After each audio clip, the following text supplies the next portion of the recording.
حضرت سیدنا علی المرتضی شیر خدا رضی اللہ تعالی عنہ نے فرمایا تھا، لوگو موت سے کبھی بھی کوئی ٹکر نہیں لے سکا، نہ کوئی بچ سکا اور نہ ہی کوئی بھاگ سکا۔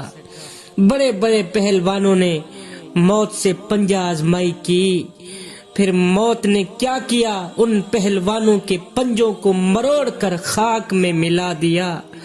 بڑے بڑے تیز رفتار دوڑنے والوں نے بھاگنے کی کوشش کی، لیکن ہائے، موت نے ان دوڑنے والوں کی گردنیں مروڑ کر زمین پہ پھینک کر مٹی میں ملا دیا۔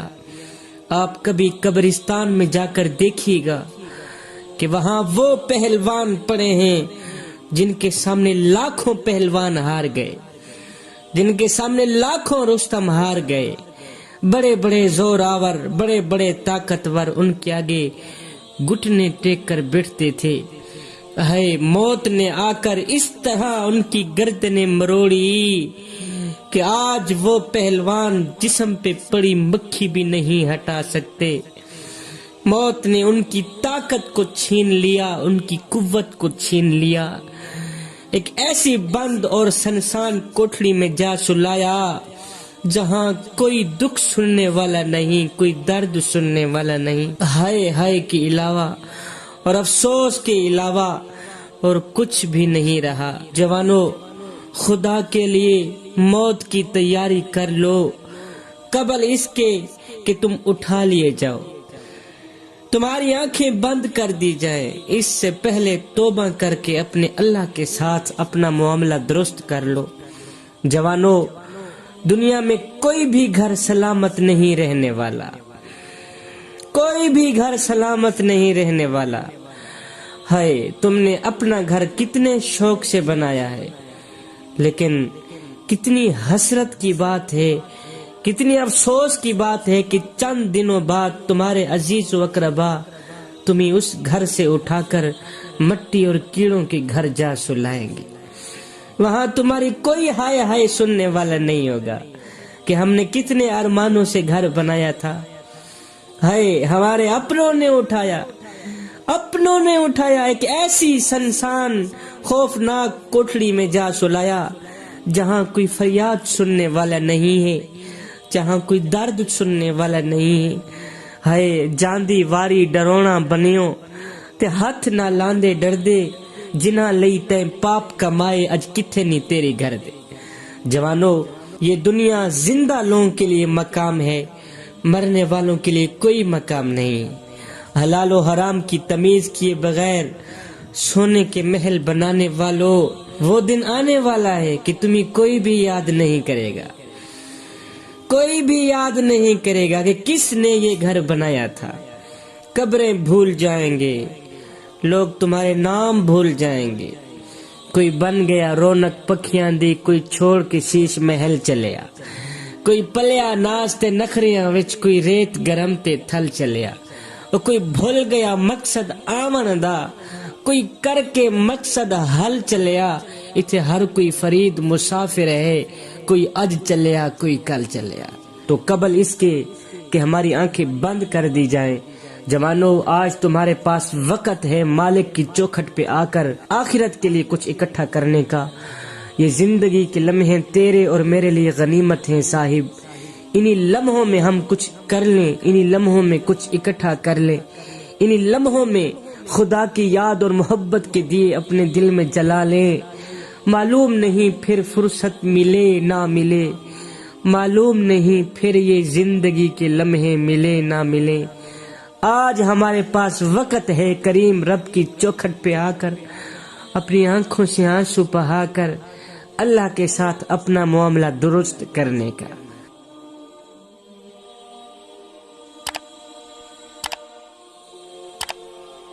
ایک شخص تھا، اس کی بیوی بڑی چڑیل تھی، اس کی ماں کافی عمر رسیدہ ہو گئی، چارپائی پہ لیٹ گئی۔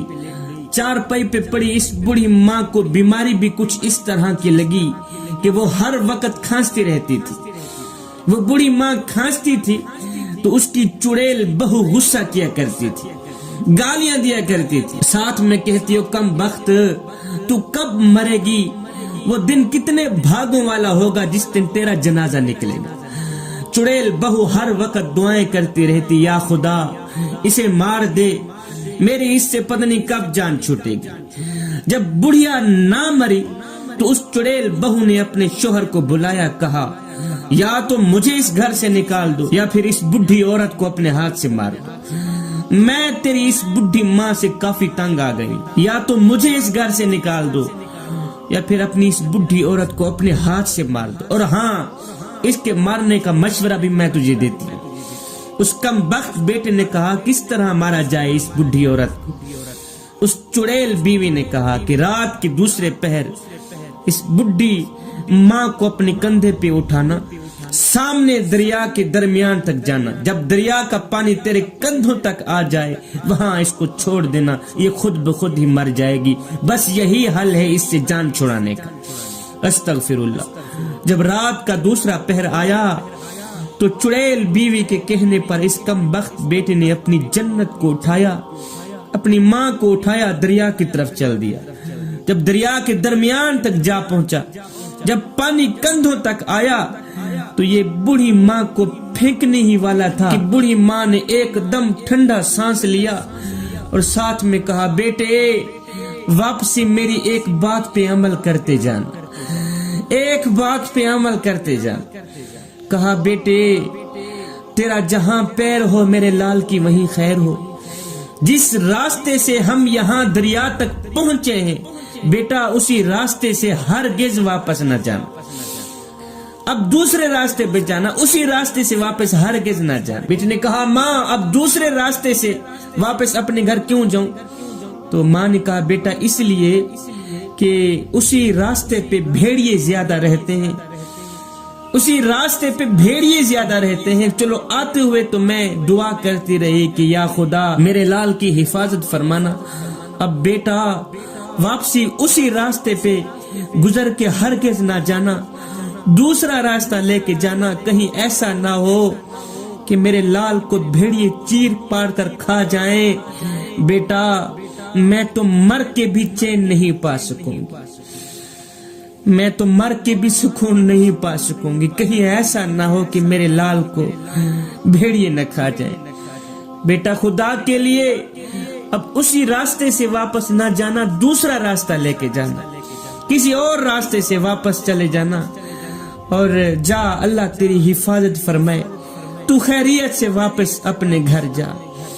ہائے ماں کے اس آخری جملے نے کم بخت بیٹے کی دل کی دنیا بدل ڈالی، واپس گھر لے آیا، اس نے اپنی بڑھی ماں کی پھر اتنی نوکری کی، اتنی خدمت کی کہ لوگ اس کی خدمت کی مثال دیا کرتے تھے، پھر اتنی خدمت کی، اتنی نوکری کی۔ ماں کے جانے کے بعد جب وہ شخص فوت ہوا تو خواب میں کسی نے پوچھا میاں سنا خدا نے تیرے ساتھ کیا سلوک کیا؟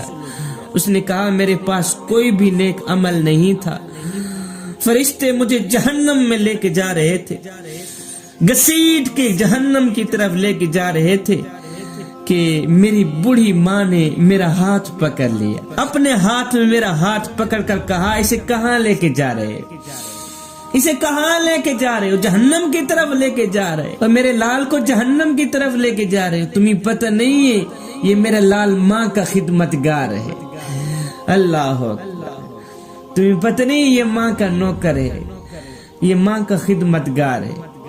آج اگر ماں جنت میں جائے گی تو بیٹے کو بھی ساتھ لے کے جائے گی۔ بڑھی ماں کی خدمت نے دوزخ سے بچا لیا۔ ایک شخص نے میرے حضور علیہ السلام سے پوچھا حضور اگر دنیا میں خدا کو ڈھونڈا جائے تو کہاں نظر آئے گا؟ میرے حضور علیہ السلام نے فرمایا فجر کی نماز پڑھ کر مسکراتے ہوئے بڑھی ماں کا چہرہ دیکھ لینا، بس اسی چہرے سے تمہیں میرے خدا کی جھلک نظر آئے۔ اپنے والدین کی خدمت کریں، بڑھی ماں کی خدمت کریں، بڑے باپ کی خدمت کریں۔ میرے حضور علیہ السلام سے پوچھا گیا حضور یہ کیسے پتہ چلے گا کہ دنیا میں اللہ تعالیٰ کس پہ راضی ہے کس پہ ناراض ہے؟ میرے حضور علیہ السلام نے فرمایا دیکھ لو جس شخص پہ اس کے والدین راضی ہیں تو سمجھ لینا اس کا خدا بھی اس شخص پہ راضی ہے، اگر والدین ناراض ہیں تو سمجھ لینا خدا بھی اس شخص پہ ناراض ہے۔